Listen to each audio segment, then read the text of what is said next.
Na cidade, o medo tomou conta.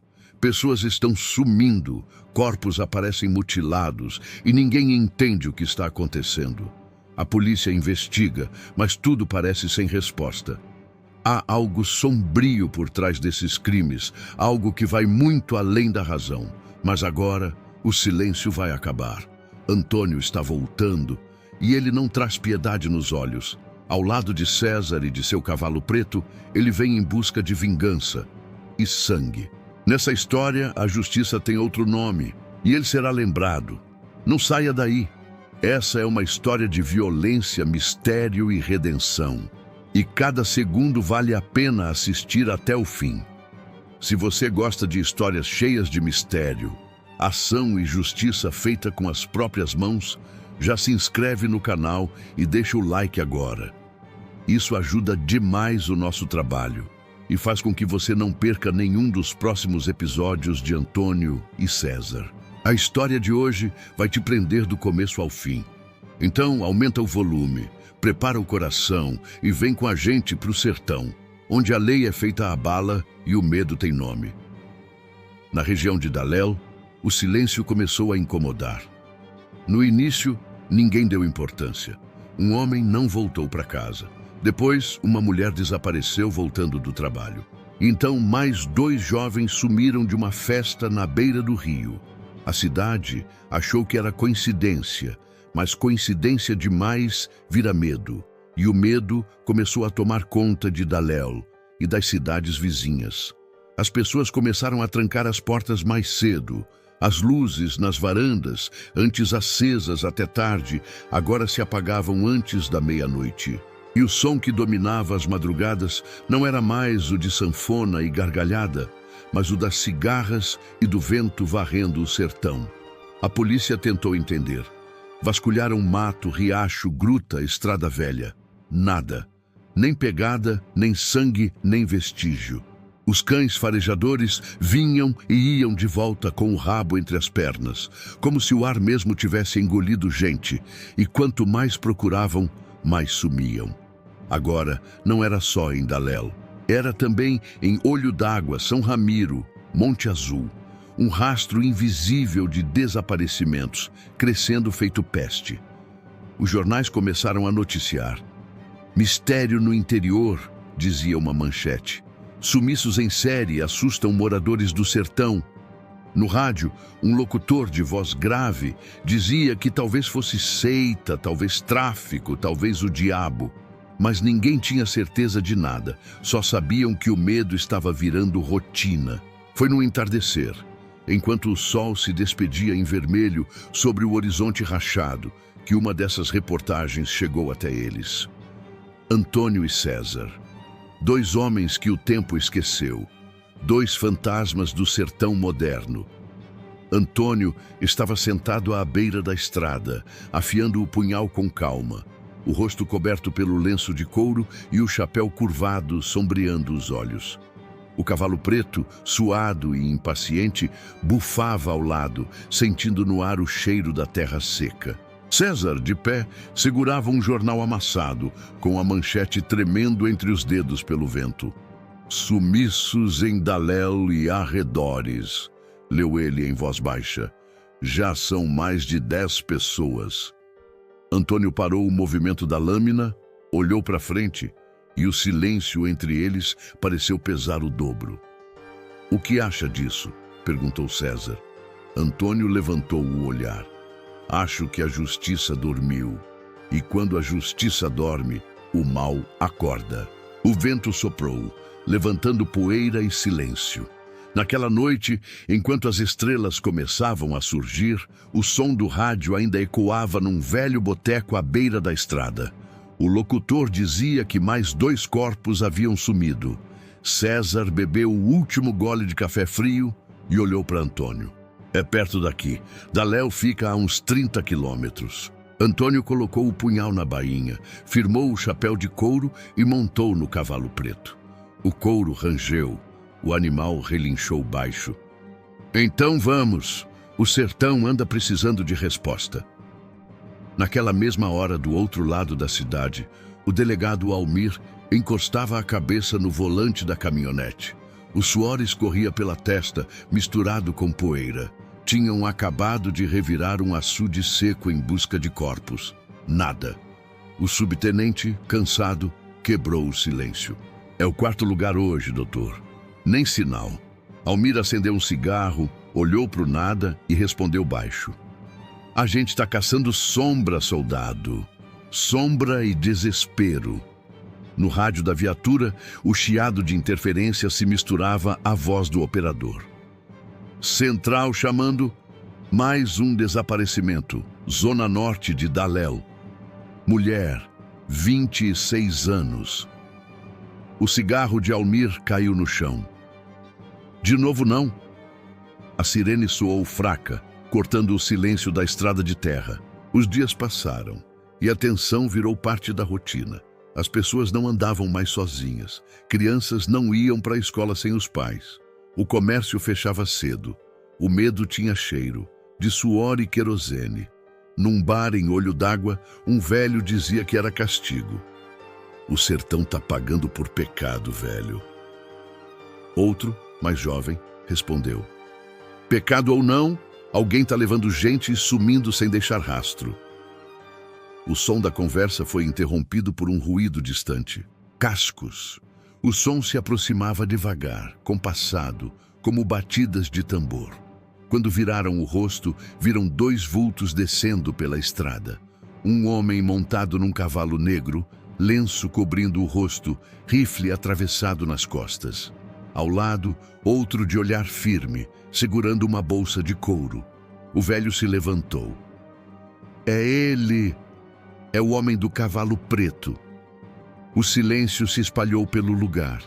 Antônio desceu do cavalo, o couro do chapéu rangendo ao toque do vento. César parou ao lado, observando tudo com calma.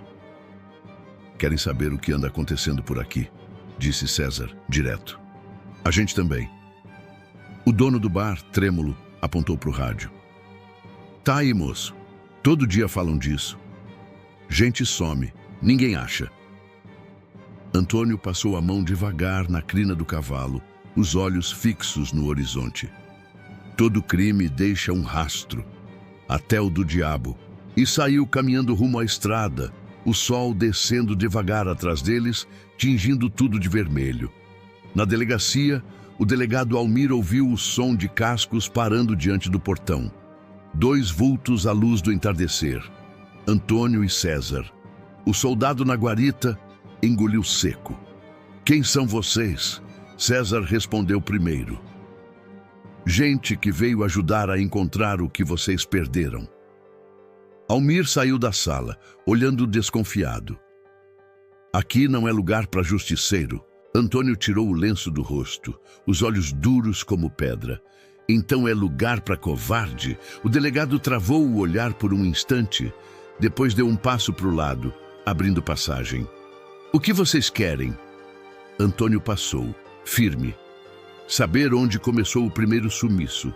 E foi ali, naquela troca de olhares, que o sertão entendeu que algo estava prestes a mudar. Porque onde Antônio e César chegavam, a justiça vinha junto, mas sempre cobrando caro. Na madrugada seguinte, um fazendeiro encontrou algo estranho perto do rio. Não era corpo, era o chapéu de um desaparecido, pendurado numa árvore, com o couro marcado a fogo com um símbolo que ninguém soube decifrar. Mas quando Antônio viu, ele reconheceu, e o olhar dele mudou. O símbolo queimado no couro era simples, mas carregava uma marca que Antônio jamais esqueceria.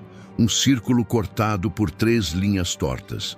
O mesmo sinal que um grupo de jagunços deixara anos atrás, depois de incendiar um povoado no sertão de Monte Azul. O povoado onde Antônio perdeu tudo. César percebeu o olhar do parceiro escurecer. Você conhece isso, não é? Antônio respondeu sem tirar os olhos do símbolo. Conheço. E sei o que vem depois. O vento passou por entre as árvores, levantando folhas secas e o cheiro pesado da noite. O cavalo preto bufou, batendo os cascos com força no chão rachado. O som ecoou como trovão. Era como se o animal também sentisse o peso da lembrança e o chamado da vingança. Na delegacia, o delegado Almir observava a cena em silêncio. Vocês acham que esse símbolo é pista? Perguntou, tentando entender. Antônio se virou devagar. Isso não é pista, doutor. É aviso. César completou. E quem deixa aviso assim, quer que a gente tenha medo. Antônio baixou o chapéu sobre os olhos. Então, vamos mostrar que escolheram o medo errado. Naquela noite, eles saíram pela estrada de terra em direção ao norte, seguindo os rastros de cascos e pegadas que mal se viam na poeira. A lua cheia iluminava o caminho, e o cavalo preto avançava firme, como se soubesse o destino. César olhava o horizonte, o rifle preso no ombro. Você acha que são os mesmos homens de Monte Azul? Antônio respondeu seco.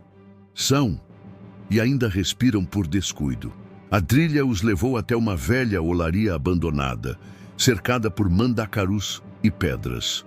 O fogo de uma fogueira tremia lá dentro e vozes podiam ser ouvidas. 3 homens riam, bebendo cachaça e jogando cartas sobre uma tábua velha. César desmontou primeiro, checando a munição. Quer entrar falando ou atirando? Antônio apertou o punho sobre o cabo do punhal. Hoje o sertão vai ouvir o que é justiça. O cavalo preto, como se entendesse, bufou alto e bateu os cascos contra a terra, fazendo ecoar o som por todo o vale. Os homens lá dentro se viraram assustados, tentando entender o barulho. Foi quando Antônio empurrou a porta com um chute. O impacto fez a madeira voar. O primeiro tiro ecoou antes mesmo que alguém reagisse. César acertou o homem do canto, que caiu de costas sobre as brasas da fogueira.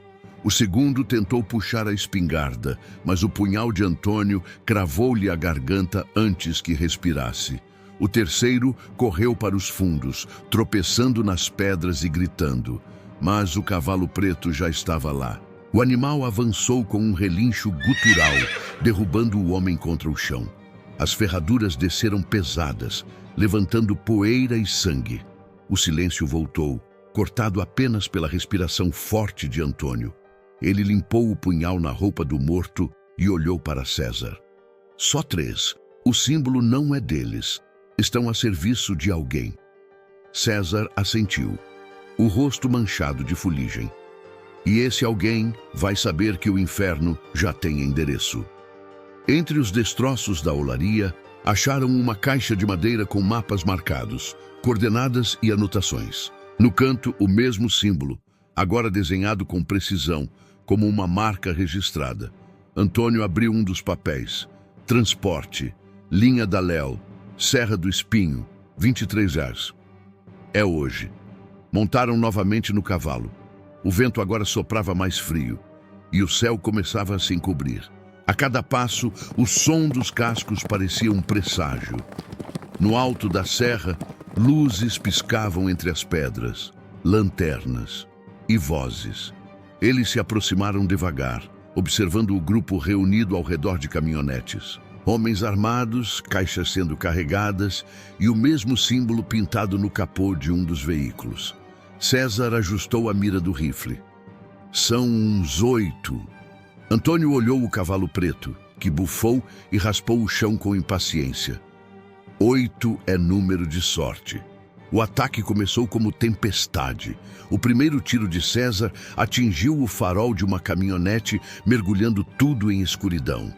O cavalo preto avançou entre os homens, rápido e furioso, derrubando 2 de uma vez. Antônio desceu no meio da confusão, punhal em punho, atacando com precisão brutal. Um homem tentou fugir, mas o cavalo se interpôs, relinchando e girando em volta dele como fera. Antônio pegou o homem pelo colarinho e o jogou contra a carroceria. Quem manda em vocês? Rugiu. O homem tremia.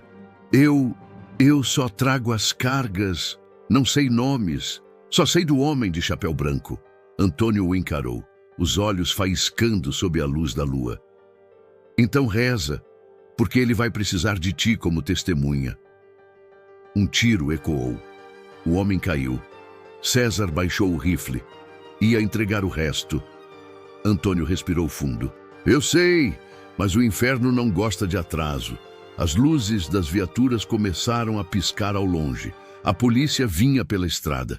Eles montaram rápido, o cavalo preto relinchando alto antes de disparar pela serra. Atrás deles, o fogo das caminhonetes queimava o horizonte. No caminho, César olhou para o parceiro. O homem de chapéu branco... Você sabe quem é, não sabe? Antônio ficou em silêncio por um tempo, olhando o nada. Eu achei que ele tivesse morrido junto com o passado.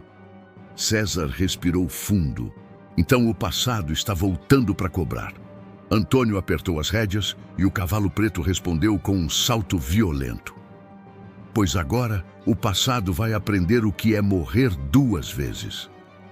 Na manhã seguinte, os jornais noticiaram o massacre. Confronto sangrento na Serra do Espinho. Grupo criminoso eliminado. Autoridades investigam. Mas quem leu entre as linhas soube que havia algo mais. Alguns moradores juraram ter visto 2 homens e um cavalo negro sumindo pela estrada, cobertos de poeira e silêncio. Outros disseram que ouviram o relinchar ecoando ao longe, como aviso ou promessa. E no rádio, o locutor encerrou o boletim com voz grave. O sertão parece ter encontrado seus próprios fantasmas, e eles não perdoam. Enquanto isso, num casarão antigo às margens do Rio Seco, um homem de chapéu branco acendia um charuto, observando as manchetes. Um sorriso torto se desenhou em seu rosto. Então o demônio voltou. Ao longe, o trovão anunciou chuva. Mas para quem conhecia Antônio e César, sabia que aquele som não era de tempestade. Era o cavalo preto, voltando para o rastro de sangue que o destino ainda não terminou de escrever. O sol nascia preguiçoso, tingindo o sertão de cobre e poeira.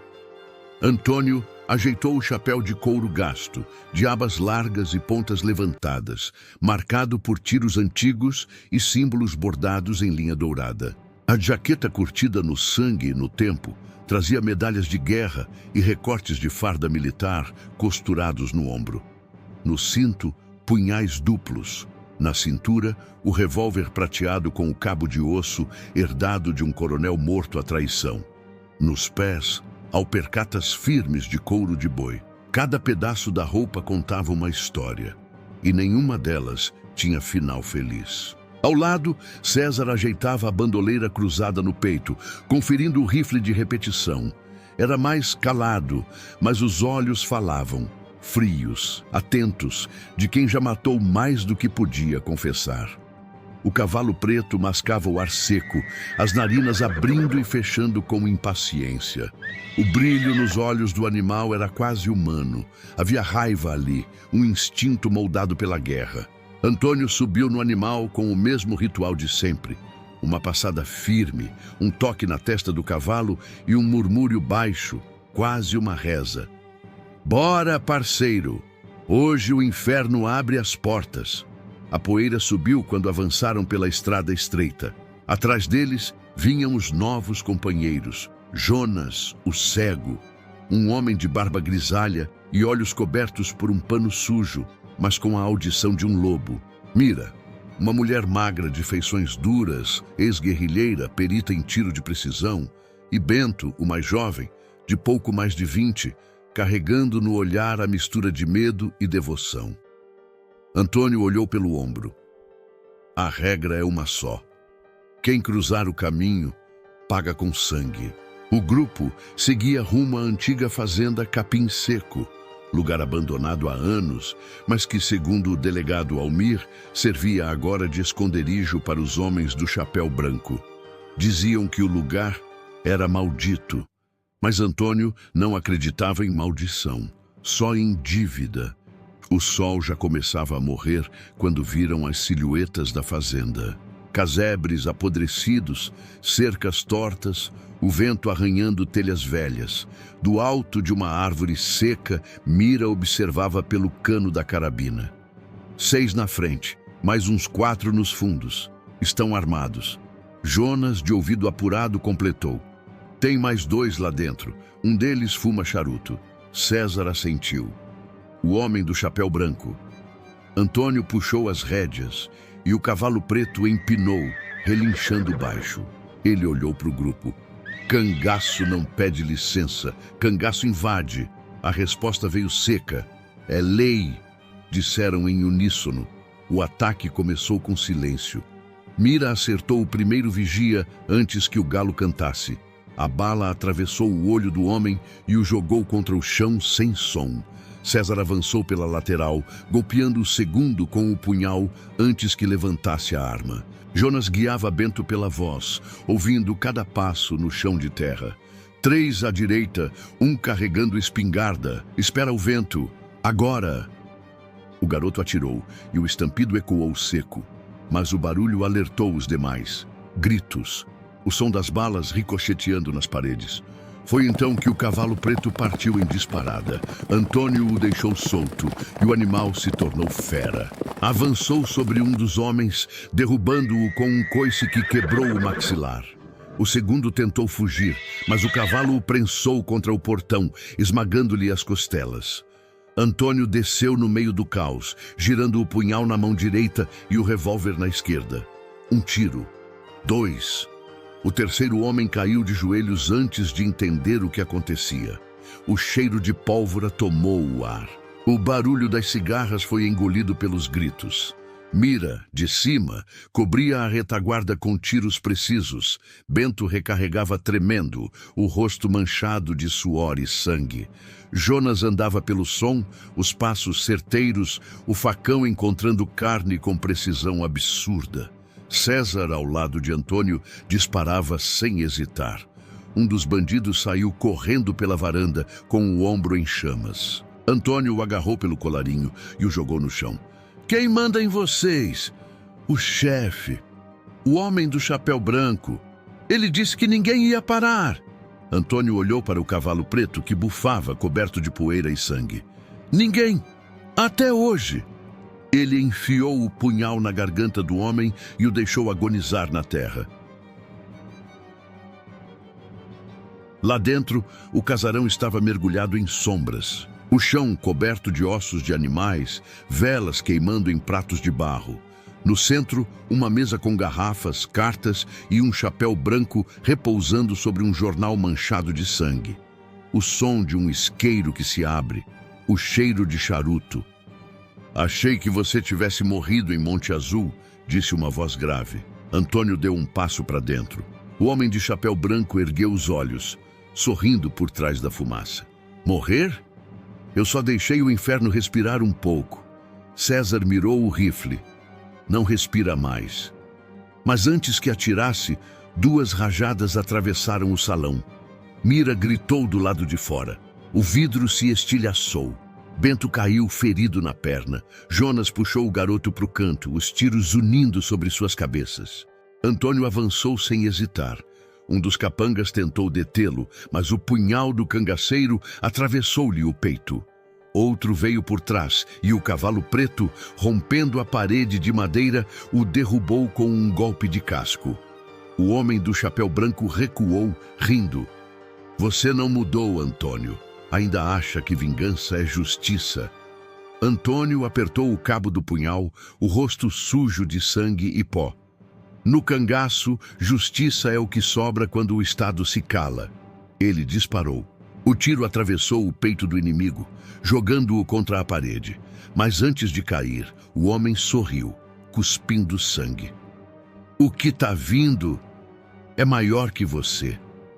O corpo tombou e o chapéu branco rolou até os pés de Antônio. Ele se abaixou, pegou o chapéu e o olhou por um instante. Atrás da aba, gravado a fogo, o mesmo símbolo, mas agora com algo novo.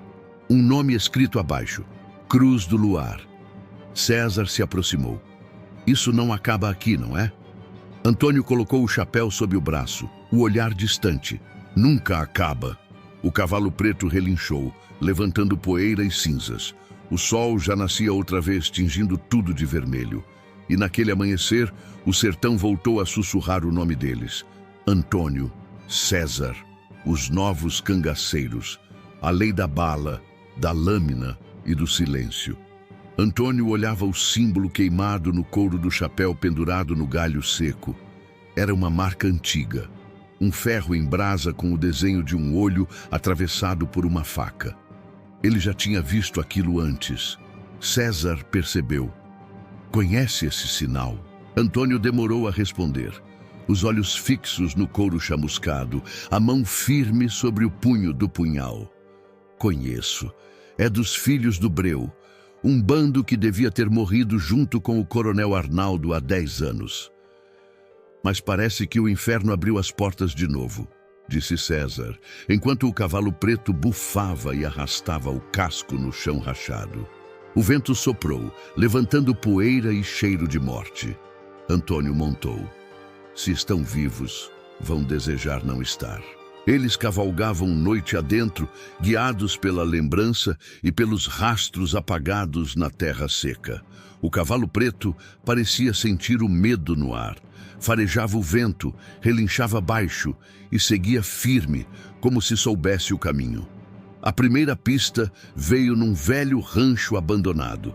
As paredes carbonizadas, o chão manchado de sangue antigo.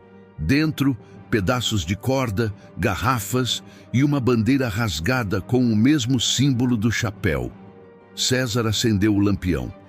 Aqui é onde eles guardavam os corpos. Antônio olhou para o chão, depois ergueu o rosto, o olhar vazio. E onde vão ser enterrados? Do lado de fora, 3 vultos se moviam. Homens armados, chapéu de couro, rosto coberto por panos sujos.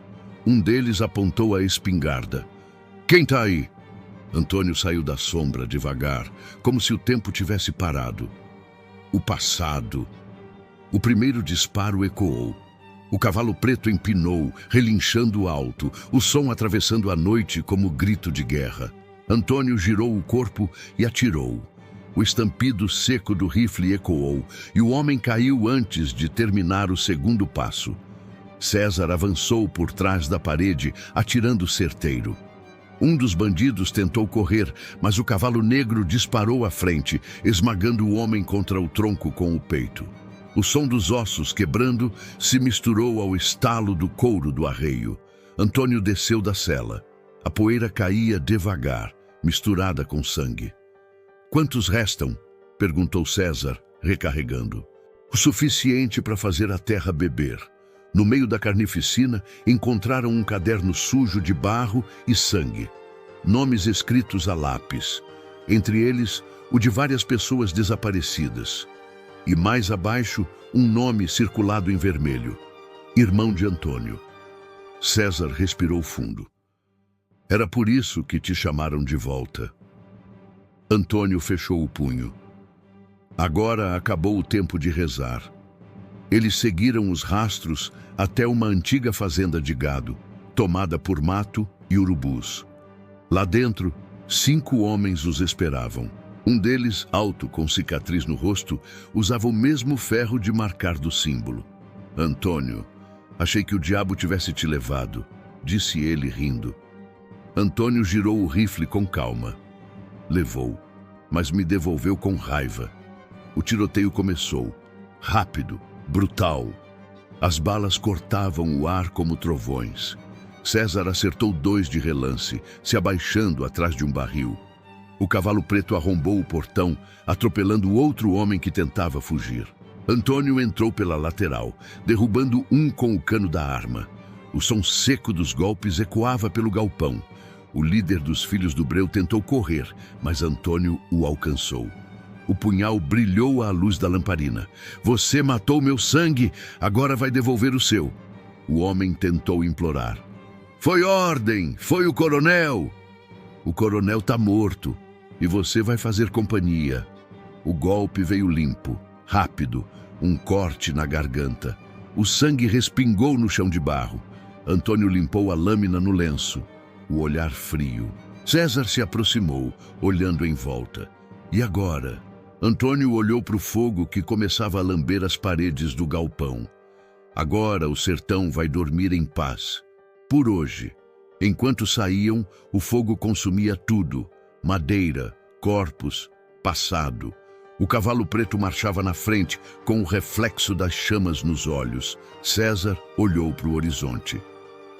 E se tiverem mais deles? Antônio respondeu sem olhar para trás. Então o inferno vai ficar pequeno. O sol nascia de novo, tingindo de vermelho o céu rachado do sertão. Atrás deles a fazenda ardia, o símbolo do olho atravessado pela faca derretendo no ferro quente. Daléu, pela primeira vez em meses, amanheceu em silêncio. Mas não era o mesmo silêncio de medo. Era o silêncio que vem depois da justiça. Antônio parou o cavalo no alto da colina e olhou o horizonte.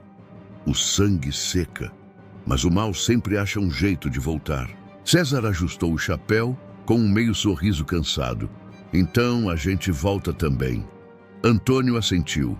O cavalo preto relinchou alto, ecoando pelo vale.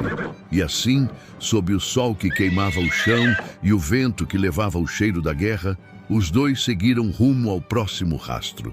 Porque no sertão, quando a lei falha, a justiça tem nome e cavalo. O vento do sertão cortava o rosto como navalha, enquanto Antônio ajustava o lenço de couro sobre o nariz e boca.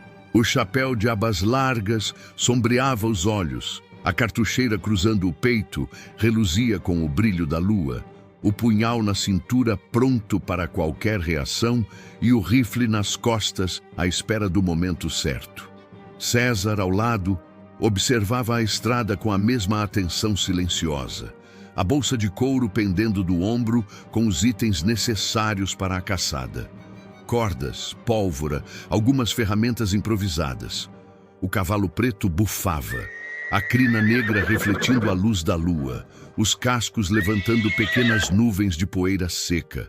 Ele parecia sentir a tensão do ar, cada cheiro e cada sombra que se movia entre as árvores.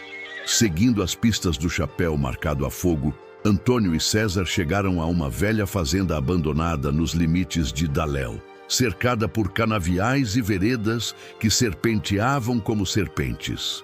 As sombras dançavam entre os troncos secos e o cheiro de mofo e carne podre indicava que alguém ou algo não queria ser encontrado. Chegamos, murmurou César, com os olhos apertados, escaneando a escuridão. A todo crime deixa rastro, respondeu Antônio, a voz baixa, quase um sussurro, que parecia ecoar pela noite. Eles avançaram lentamente, usando o cavalo preto para sondar o terreno. O animal se aproximava primeiro, farejando, relinchando baixo, atento a qualquer som de movimento. O barulho de correntes, o rangido de portas antigas e o silêncio pesado indicavam que não estavam sozinhos. Então surgiram eles, os responsáveis pelos sumiços, homens armados, sujos de sangue e medo, reunidos ao redor de um fogo improvisado. Um deles reconheceu o chapéu de couro queimado e engoliu seco. "Quem são vocês?" gritou um, tentando manter a postura, mas a voz tremia. "Quem precisa saber?" respondeu Antônio, erguendo lentamente o punhal, a lâmina refletindo a luz da lua. Só a justiça. O primeiro tiro veio da sombra. César disparou com precisão, derrubando o vigia antes que ele pudesse gritar. O estampido cortou a noite como um trovão. Antônio avançou, o rifle pronto, cada passo calculado, cada movimento mortal. O cavalo preto relinchava e batia os cascos como se participasse da batalha, empurrando os inimigos para fora da linha de fuga. Em segundos, a confusão tomou conta. Antônio se movimentava com rapidez letal, punhal, cartucheira, rifle, golpeando com precisão e brutalidade. César cobrava os flancos, bloqueando qualquer chance de fuga.